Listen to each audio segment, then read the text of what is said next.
So this guy comes into the shop and he's like, right below my belt line, I want it to say, it tastes bigger. I can't tell you how excited I am for today's guest. He has been a wonderful friend to me for probably 10 years now.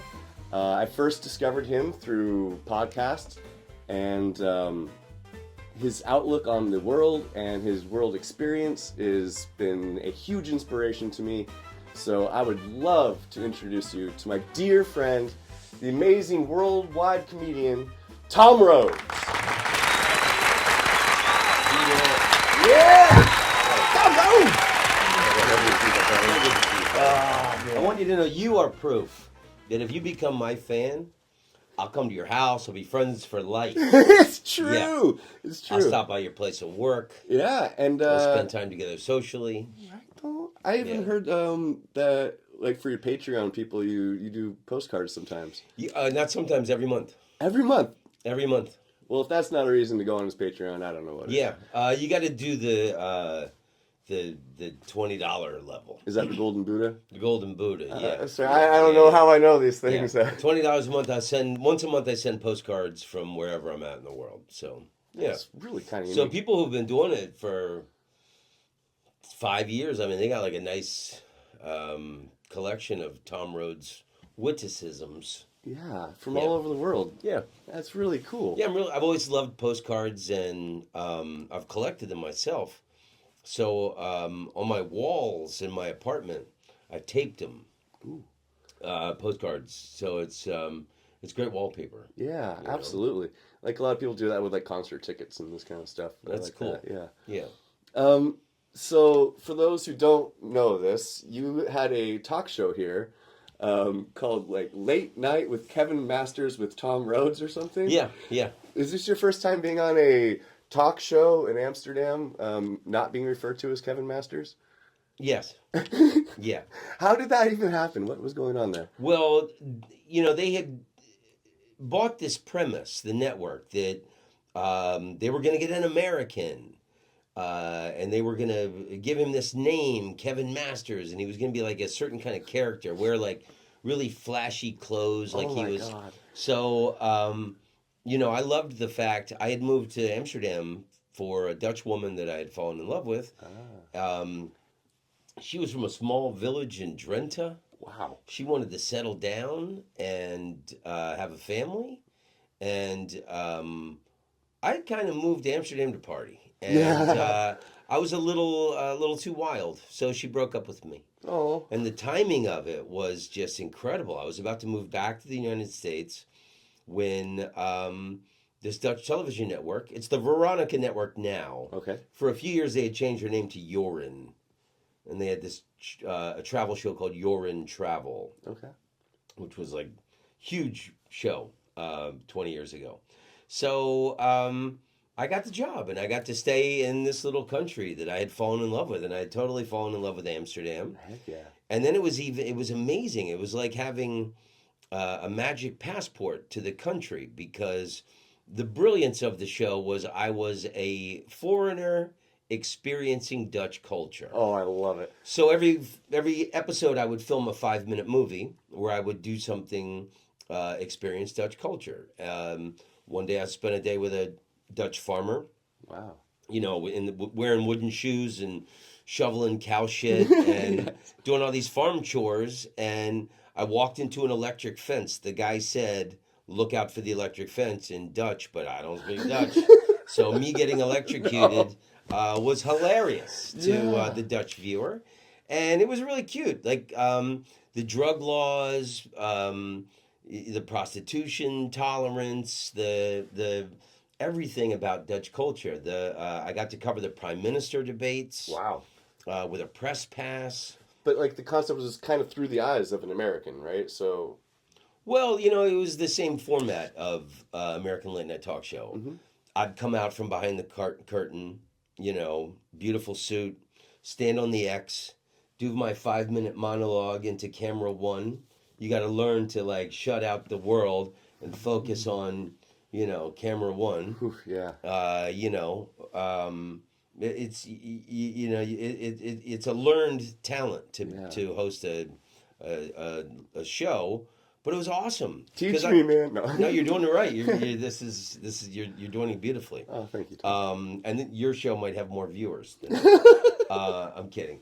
Definitely kidding. But I grew up worshiping Johnny Carson. Yeah. And then David Letterman when I was in high school. So to be the guy coming out from behind the curtain, standing on the X, doing a monologue, sit down, banter with my musical sidekick, Yeah.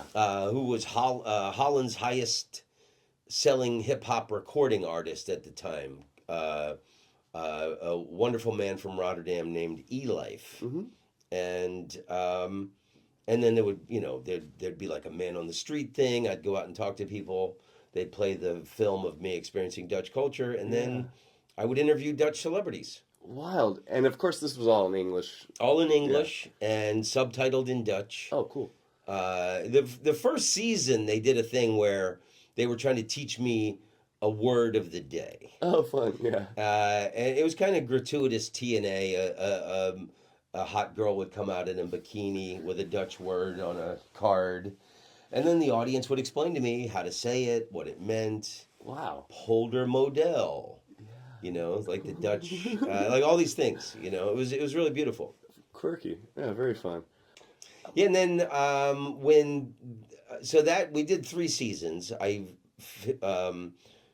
filmed the show for 2 years.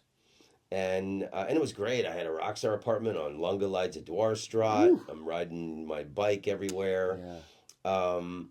And then when that show ended, the same network let me be a presenter on You're in Travel for 1 year. Yeah. So then I'm living in Amsterdam, and I did a highlight on St. Petersburg, Russia, the Champagne region of France, Peru. I got to go to Peru. Whoa. Because of Dutch television. And that was one of the greatest trips I've ever taken in my life. I had no idea that the travel show was like outside of the Netherlands. Okay. And then another one was the Dutch Caribbean. I filmed highlights on Curacao and Aruba. This little country was really, really nice to me. Yeah, that's kind of a dream gig. Yeah. Yeah. Incredible. So now you have your podcast. It's Tom Rhodes Smart Camp. Yeah. Currently. Yeah. Not Tom Rhodes Radio. That's gone.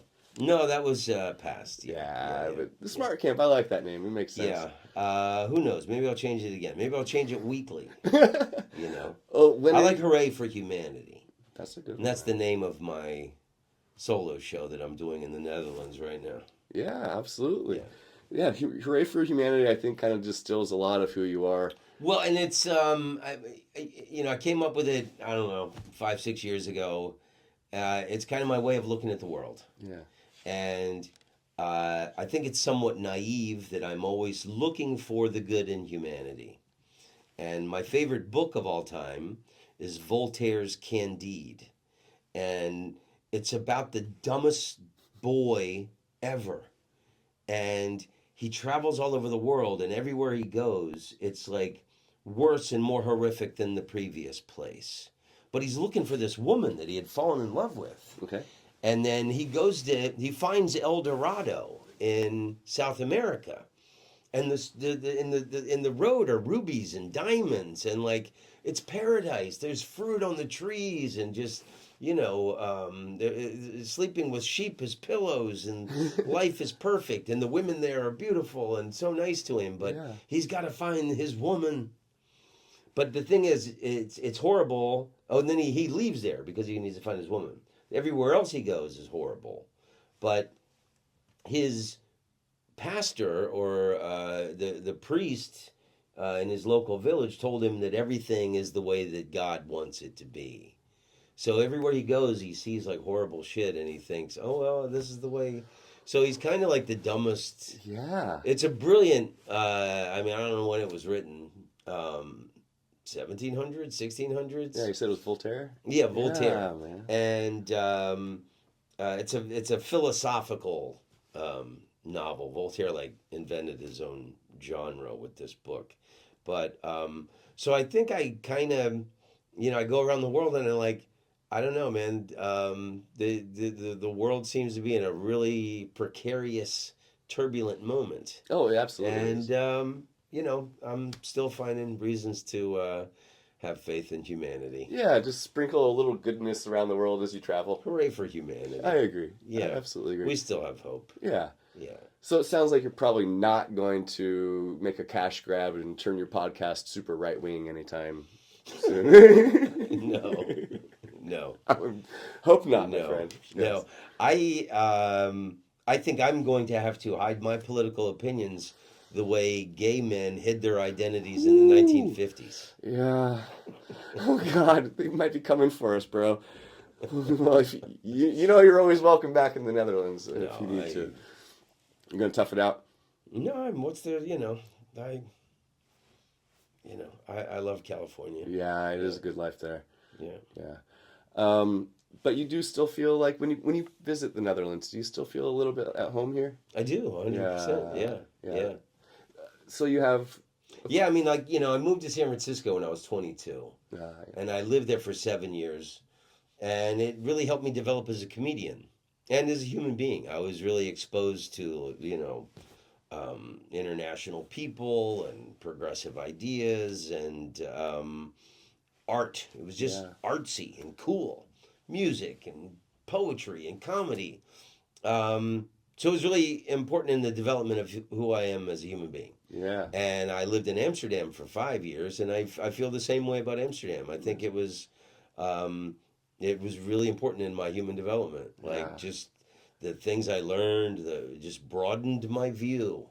I never liked soccer until I lived in Amsterdam. The Dutch taught me to love soccer. Ajax? AZ. Oh, okay. You silly man. It's Alkmaar. I like choosing weird. I think it's funny when I'm around English people and they're like talking football. I always say my favorite team is Wigan, and they always go, "Why would you choose Wigan?" I go, "Because it never starts arguments." Oh, dude, totally fair. Just pick some minuscule little small team. Yeah, the tribalism is gone. No one's gonna fight you. Yeah, I love it, man. Nice one. So I've been wondering this. So Amsterdam is a home to you. Florida was your first home. California, of course, is a big part of it. I was born in Washington, D.C. Oh, you were? Okay. Yeah. Right. And then we moved to Florida when I was 12. Oh, wow. Okay. I thought it was younger. And then you did 10 years, right? Where you put all your stuff in storage. Yeah. After Amsterdam, I moved back to Los Angeles. I lived there when I had my sitcom on NBC. Yeah. Lived on top of the Hollywood Hills, was swimming in cash. After the Amsterdam period, I moved to LA and I was kind of broke. Yeah. And I lived in Koreatown. Wild. But I mean, it was cool for a couple years. But I was really starting to do the international circuits hard. Yeah. And I wasn't home half the time. I was paying rent on a place I was never at. And I thought, why live anywhere? Fair. And I put everything into storage, got rid of the furniture and stuff, just kept the, my music collection, my, odd collection of odd, weird little items, and my book collection, and traveled the world for 10 years. I didn't live anywhere.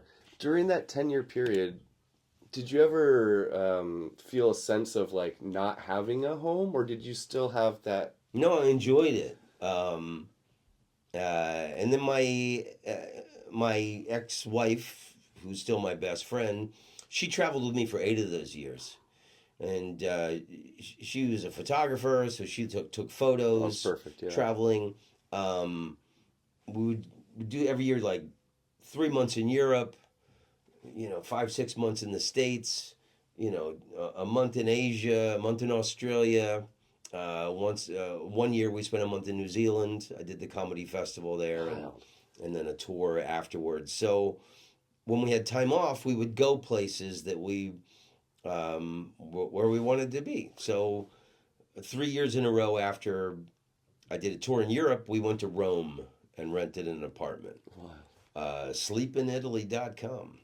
And in the States, we used to go to New Orleans a lot, San Francisco. So to take a break from your travel, you would travel somewhere? Yeah. I love it. Yeah. What a life. Yeah. God bless. And it was great. So, the first time we went to Rome, it was all touristy stuff. And then the next two times we just pretended like we lived there, hanging out in cafes, drinking wine. I don't drink anymore, but Yeah, you know, good on you for that, by the yeah. way. Um, you still smoking weed at all? Ooh, wow. Only at a Christian level. Only at a Christian level. Yeah. As a sacrament, one might say. When I recite the Psalms in the morning, I like to. That's In it. between self-flagellation. No, none of that. You know, the Psalms are very uplifting. They are, though, Yeah. actually. Yeah, I grew up super Catholic, so I get it. Yeah, Yeah. Yeah. cool. So Did you notice how fitter I am since I quit drinking? you really have like deflated, essentially. Yeah. Yeah, and I went from a size large to a medium. isn't that like a really affirming thing? Heartbreak and hot yoga. That's the best diet there is. I was about to say, Yeah. hot yoga is your Yeah. game It's my now, jam. man. Yeah, Yeah. absolutely. I wanted to talk because we kind of hit a little bit about you know, world changes going on right now. Let's politely say, and your show is called Hooray for Humanity. Now, comedy, storytelling, this kind of thing, I really believe it can be a kind of a uniting force among people. People can find similarities and all this kind of stuff. How do you feel like your comedy can impact that? Storytelling? Yeah. Well, that's the great thing. I'm doing the solo show in very nice theaters, and um, I don't have to worry about jokes, and getting laughs. I'm telling a lot of stories Yeah. about the history of my life, and basically that I've been a fool for love. I've been the evil Knievel of love. I have taken some heroic leaps that ended in complete horrific disaster, but you know. Worth it. I got the cool. I got the cool outfit and the walking cane. You know. Oh, jeez. Old soldiers don't die; they disappear, whatever faded. No, and it's yeah. I like knowledge and the what I've learned traveling around the world. In Bali. There's a one day a year. I don't know. I'm gonna call it a holiday, but it's called Nyepi. Nyepi. Nyepi. And one day a year, everyone in Bali on the island goes. They stay at home, and they don't play the radio. They don't play TV. They don't make any noises at all. They're completely quiet because they believe that on that one day a year, evil spirits fly over the island, and if you make noises, the evil spirits will come and stay in your home. Oh God. I call it shut the fuck up day. So once a year, they shut the fuck up and they just sit in their houses. So Sounds kind of healthy. I think everybody should try shut the fuck up day. Just Yeah. one day. Oh, people don't always have to be speaking. In Sweden, it is illegal to give your child a stupid name. Really? Yeah, which is funny because as an American, when you're in Sweden, all their names sound kind of stupid. Oh, jeez. You said it, not me. Not me. No, I love Sweden. Oh, of course. The Swedish word for peace is Fred. Really? Yeah. Oh, that's a happy little name. All then. we are saying is give Fred a chance. In Switzerland, it's illegal to make unnecessary noises on a Sunday. Sundays are sacred, so you can't be rattling bottles, hammering, sawing, none of that shit. Now, are these all quips that you've come across like in your travels? I've learned these things traveling. Yeah. Because I love to read, and I always love reading about countries. I always try and find like who the great writer of the country is, and read a book by them, or just digest as much information as I can into my brain, so that hopefully an everlasting gobstopper will come out. Absolutely. Well, speaking of great writers, I think last time I saw you, you were working on a book. Is there anything? Oh going on wow, with that's that? been a while. I need to revisit that. Yeah. I have an idea for an animated movie that I'm just putting the finishing touches on. Really? I wrote this short story. Yeah. Awesome. Yeah. So it's all hush hush at the moment. Yeah. Yeah, nice Yeah, one. yeah. I think the world could use a book from Tom Rhodes, though. You know, Yeah. It's a unique perspective and unique experiences, and I think a lot of people could relate and learn. It could be interesting. I think it's time I revisited it. Yeah, man. Yes. Shake it up. Get it. Shake it up. Yeah. The world needs it, man. So let me ask you this. Yeah. Was I somehow influential in you moving to Amsterdam? You made me realize it was possible. Okay. Yeah, that was the role. I had been wanting to move to Europe pretty much ever since I did the study abroad in Ireland. That was in 2003. I just didn't like see a path to get there. Especially when I was working in film and television, that was different. But now as a tattooer, the Dutch, as long as you pay your taxes, they love freelancers. Like that's all they want. Just give us your tax money. Yeah. But yeah, you were the first person I knew that had actually made it a real thing in their life. So rather than being a pipe dream, it ended up becoming a reality. Man. Nice. And you've now lived here way longer than I did. I guess. You've been here, what, like 10 years? Oh, not quite. I'm about to be 8. Okay. Yeah. Okay. What tattoo have you done that you're the most proud of? Ooh, it has to be the portrait of Prince. I put a portrait of Prince on a dear friend's forearm. It was, I think I remember you. I think I saw you the post. You posted it. Yeah. I'm pretty proud of it. Yeah. I post it sometime. Repost. But yeah, it had his full torso as well. So by ratio, his head had to be smaller. So his face was like, just a couple inches tall. And all that little detail in there.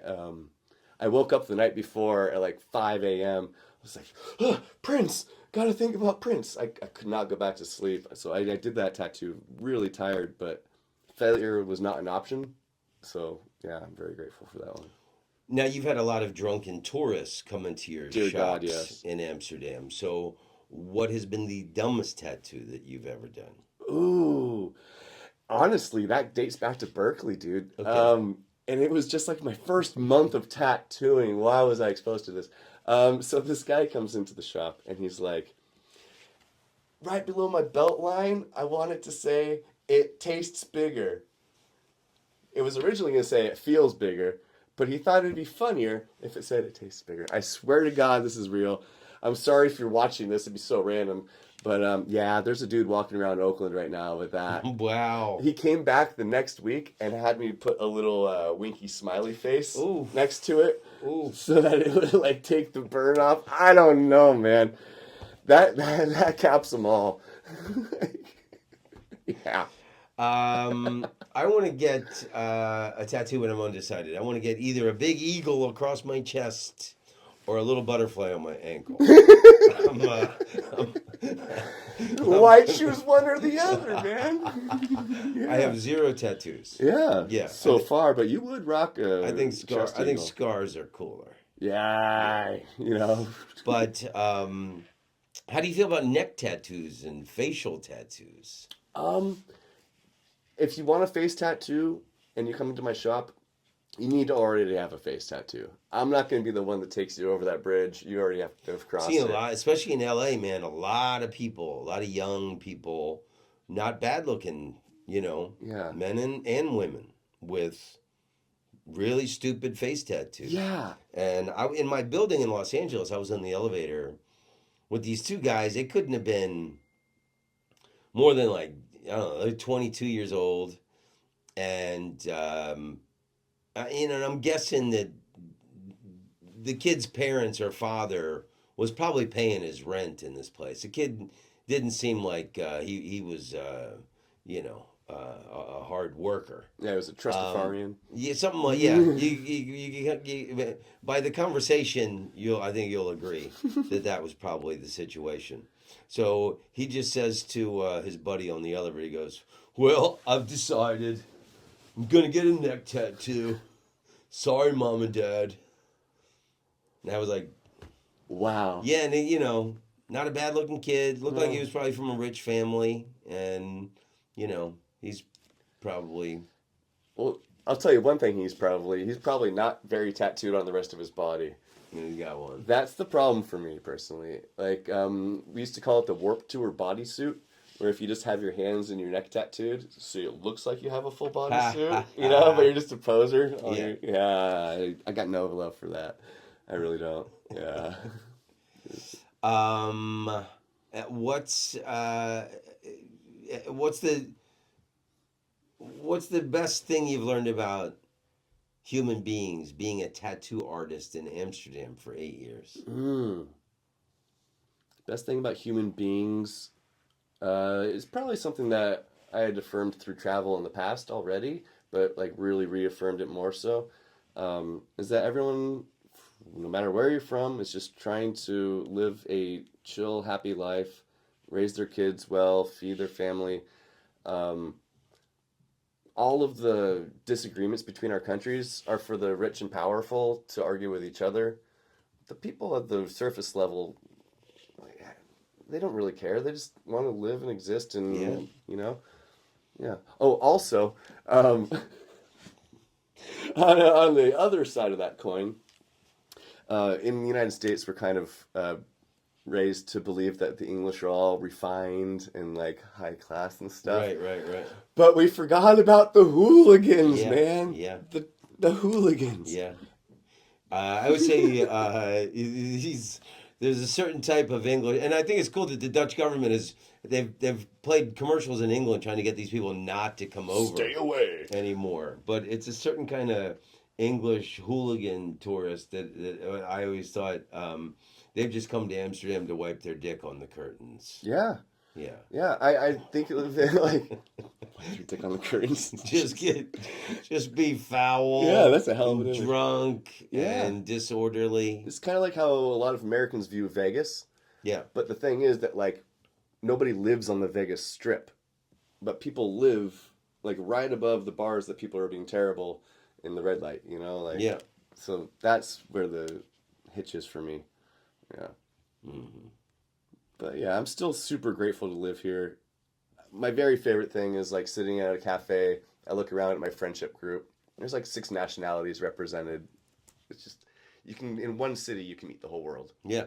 I would say Amsterdam is like New York City if it was a tiny village Mm-hmm. because, I mean, it's a walkable city. You can walk them, and there's like just every kind of human being from every corner of the planet in Amsterdam. Yeah. And their food is here. Yeah, absolutely. Amazing food in Amsterdam. Yeah, I'd never even discovered Surinams before here, or Surinamese, as we might say back in the States. Yeah, Surinams. I'm becoming Nederlander now. Yeah, man, you're international. You're European. Yeah, oh, very much so. You are. You have to drink your tea with your pinky up. Dude, just with a little bit of cream. Yeah. And you're originally from Portland, right? Yeah, I grew up in Portland. And your family's still there? Yeah. How often do you get back? Portland is one of my favorite places on earth. Oh, it makes me so happy to Yeah. hear that. It's getting shit upon in culture now, but yeah, I go back at least once a year. Christmas is still like a sacred time in the family. I have a Nice. niece and nephew who are little. So yeah, I never miss that. I used to do a summer trip every year as well, but that's kind of trickled off ever since COVID. But yeah, Hmm. I still adore the city. My brother moved into the same neighborhood as my parents Cool. a few years ago. It is cool. I think my parents are both grateful to live so close, but also like we're not an official child care. Right, Yeah. right. That seems to be the thing. Yeah, millennial parents like to rely on the support of the parents. It seems like, yeah, grandparents. Yeah. I don't know. Yeah. Your mom is in Florida? Or? Yeah. Yeah, but she was living with you for a while there. She was with me when COVID hit, so she was with me for the first 4 months of COVID, and then 2 months ago, she was visiting me in LA for a week, and then the following week, the two hurricanes were hitting Florida. Right in the second one was coming right at Central Florida. Yeah. So I just had her stay an extra week with me. So I told my mom, these natural disasters are really working out for us. Oh You know, it's really great. Like we got to spend a lot of extra time together. Yeah, honestly, Yeah. that is kind of nice, man. Because, yeah, we only get one mom.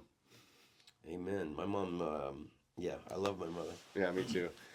Here's to loving our moms. Can't be a mama's boy without your mama. Yeah, I Yeah. agree.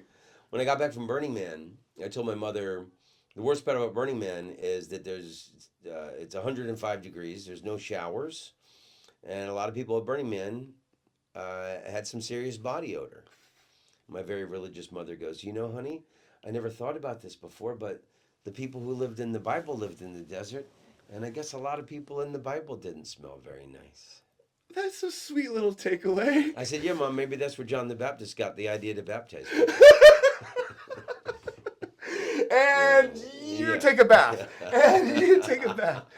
God, I love it. It's so awesome. What a brilliant little thing. Yeah, man. Man, it means the world. I love you, Peter. It's great, man. I got so many great friends in Amsterdam, and you're one of them. So, Dude, you know, I treasure our I'm proud friendship. of you. Really? Yeah, man. You know, you've had a life here. You've had you're having a great career. You're doing what you love to do, and you're living in a badass city. You know, That warms my heart. I respect that very, very much. Thank you so much. Because most people don't have the courage to take a risk and, you know, start a life far away from your family and friends, you know? I guess I didn't really ever think about it. Just kind of went for it. It's ballsy, man. Yeah. Yeah. Well, thank you so much. Or labia-y, whatever. Yeah, those are stronger than balls usually, so yeah. Yeah. Oh, man. Mad respect. Everybody, check out many things from Tom. Check out Tom Rhodes Smart Camp. If you have the chance, check out his show when it comes through your town. Hooray for Humanity. Hooray for Humanity. I'm going to put I filmed a nice, a lot of comedians are doing the hour specials on their own. And I'm going to put it on YouTube or Patreon sometime soon. It's called the Ripest Zebras. Ooh. Yeah, so. Interesting. Keep an eye out. Ripest Zebras. The Ripest Zebras. I like that. I don't understand it, but I like it. You know? That's me, though, so. Yeah, you'll find out. Yeah. Anyway. Well, it's all good. Well, thank you, What Tom. do you think? What should I get tattooed on my fingers? Ooh. No, that'd be too much like the Joker. If Are you said, talking about the guy? What was ha. the tattoo? It said it's funnier than it tastes. Or... Hey, it tastes bigger. Wow. Wow. You don't want to put any jokes around your genitals. No. I remember there was a guy I met in Cincinnati, Ohio, years ago, and he had this tattoo on his arm, and it said, "Banging chicks and cashing checks." And oof. Really? Yeah, man. I'm sure whoever he had a long-term relationship with had him scrape that off. I would expect so. Yeah, that sounds a little porn star-ish. The rich kid with the neck might not be so lucky. No raggarts. Yeah. What's that mean? Oh, it's from this movie. There was this character who had no regrets tattooed that said no raggarts. And then they're like, no regrets? Not even one? Not even like one letter of regret. Like, that's hilarious.